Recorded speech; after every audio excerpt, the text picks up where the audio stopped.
Assalamu alaikum. Inshallah, you're well, guys. So, today I'm going to talk about exam stress. And this has come off the back of a few messages I've received on Instagram from people who have just started their apprenticeships and graduate schemes and are struggling with the content, worried about exam deadlines, and ultimately failing. So, I thought I'd do a quick video on this to inshallah help you guys feel a little bit better about the situation you're in and share my own experiences as well. I want to start off by saying, guys, it's absolutely fine to feel stressed. If I look at myself, I would say I'm definitely an overthinker.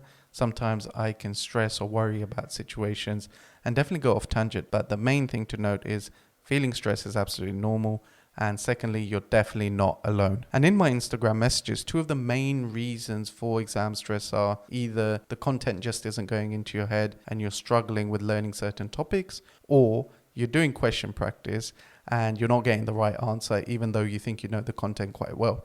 And I just want to start off by saying, guys, when I first started my apprenticeship journey, so this was back in 2011, I started on the level 3 AAT qualification. I didn't know anything. I was really struggling with debits and credits and dead click, and I just couldn't understand how, for example, a credit in the bank statement is money coming in, but in accounting terms, it's completely the opposite. So in my first few weeks, I was really struggling, and even when we were set practice questions by a teacher, all I was doing was copying from the back of the book because I didn't want to give off a negative impression. I didn't want her to think less of me or to think that he doesn't get it and I need to tell his employer about it. Because at that time, I was thinking, wow, if I don't do well in the exams, I'm just going to get fired. Think about it. When you're struggling with a particular topic, say debits and credits in your first accounting exam, your brain isn't going to go to what do I need to do now to overcome this? If you're stressed, it's going to go to the worst case scenario, which is, oh no, I'm going to fail my exam. I'm going to be fired from my job and I'm going to be a big shame to my family as an example. But your exam may not be for a few days or in some instances, even a few weeks. So actually, instead of focusing on the worst case scenario, you should be thinking, okay, what is my immediate problem and what do I need to do to address this? One of the tips I give to people is that when you don't understand a particular topic, move on. There is a lot of content to cover in each exam, and remember, you only need to score 55% if you're studying for the ACA qualification. In the first 12 exams, 55% is the pass mark. So you don't need to know 100% of everything. So let's use debits and credits as an example. It's a very important part of accounting. Yes, you do need to understand it, but if you don't get it at the first hurdle,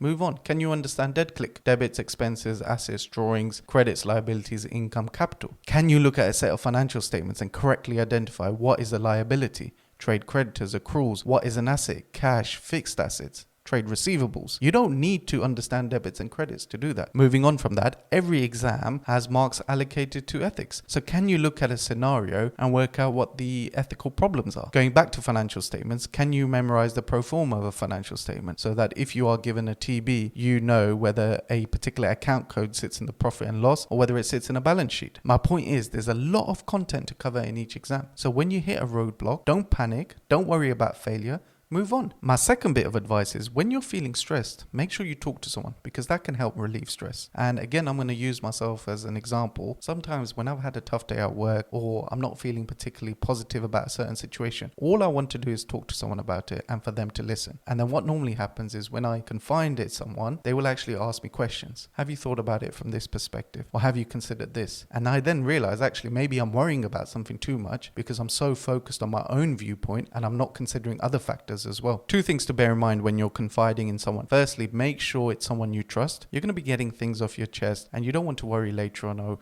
what did I say to someone, or that your affairs may be out in the public. So make sure you only confide in people that you trust. Secondly, make sure you confide in the right person. So someone who's experienced what you're going through. So in this exam situation, I'd go to a friend who's sitting the exams maybe at the same time, a buddy at work or your line manager who has gone through the exams already, or a teacher who's helping you study for these exams. We love our parents to bits, but I can imagine in a number of instances, if we were to speak to our parents about exam stress, we'd probably spend more time trying to calm them down and stop them from thinking about the worst case scenario. And that wouldn't help us much. When you're talking to people, that reflection piece definitely helps. Realizing that your viewpoint is only one way of looking at the situation. There's many different ways you can approach that particular situation, and self-reflection also helps. This is where I'd recommend, say, going outside for 15 minutes, spending some time in a green environment, sitting down by yourself, having a coffee or some food with you, maybe putting your mobile phone away and just reflecting, looking around you and thinking about the blessings that you do have. It doesn't matter whether you're religious or not, but sometimes we just need to stop and think and look at our situation, the fact that your biggest stress may be exams, and realize actually you're still probably better off than I'd say 90% of the world's population. Sometimes we think our lives are so hectic that we're running from task to task. We let pressure and stress build up that we don't actually take 10-15 minutes out to ourselves. Stop, reflect, think about the situation you're in, and then actually realize, well, I'm still doing better than most people. Reflecting in a green environment is very important because studies have shown that children who had a lack of access to green space are more prone to mental health conditions such as anger disorders and depression. These sort of mental health problems contribute to having a negative mindset, which I feel is the biggest contributing factor to how we deal with stress. And if you have a negative mindset, you're going to let the stress get to you rather than focusing on addressing the real problem. One of the things that contributes to a positive mindset is social interactions. So as humans, we have a need to interact with each other. Think about it. If you're stuck in a room all day, you've not really interacted with anyone, you're going to have a negative mindset. But when you're speaking with people, you're listening, you're laughing, that's going to have a positive impact on the way you feel. Best example I can give is myself. So I've been working from home for the past 18 months, like a lot of people, and I don't think it's been the best experience for me. However, I've recently started going back into the office on a part-time basis. I'll go in, say, 2-3 days a week. The first time I went back into the office, I parked up my car, went onto the road, walked into the building, and I saw someone and said, "Hey Fez, how you been?" That's it. Immediately, I felt really positive.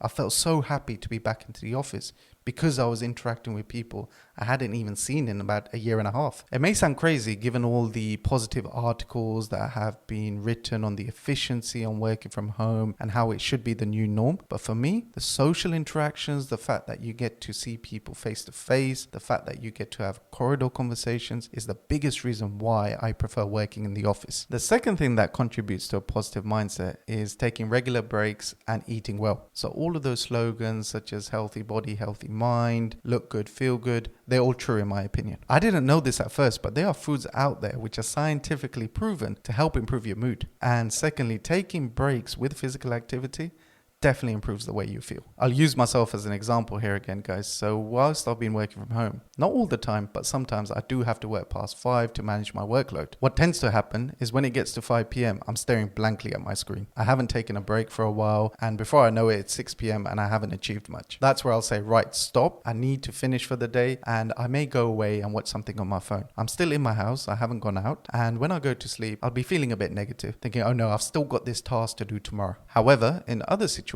I'll still have this task to deliver, but I won't work past 5. I'll have football in the evening, so I'll go and play football outside. I'll have these interactions with people I see on a weekly basis, and that means that I come back and I'm feeling really positive. I still haven't worked on this task, but when I go to bed, I'm feeling positive and I think, you know what, I'm going to smash this out the next day. My whole mindset is completely different. In both situations, you can see I didn't actually deliver on the task that I needed to do. However, because in one I was physically active, I took a break, and I interacted with others, I was feeling much more positive, which meant that I was looking forward to completing this task the next day rather than dreading it with a negative mindset. Obviously, guys, there is still a balance to be had. I don't want to hear that your exams are in a week and you've spent 5 days taking a break and eating well and going to the gym. You still need to put the hours in with revision and question practice to inshallah pass these exams. The final point is relevant to Muslims, and this is by far the best thing that helps me deal with stress in any kind of situation, and that is the realization that Allah Azza wa Jal is the best of planners, not me. No matter how hard I try or how much I want something,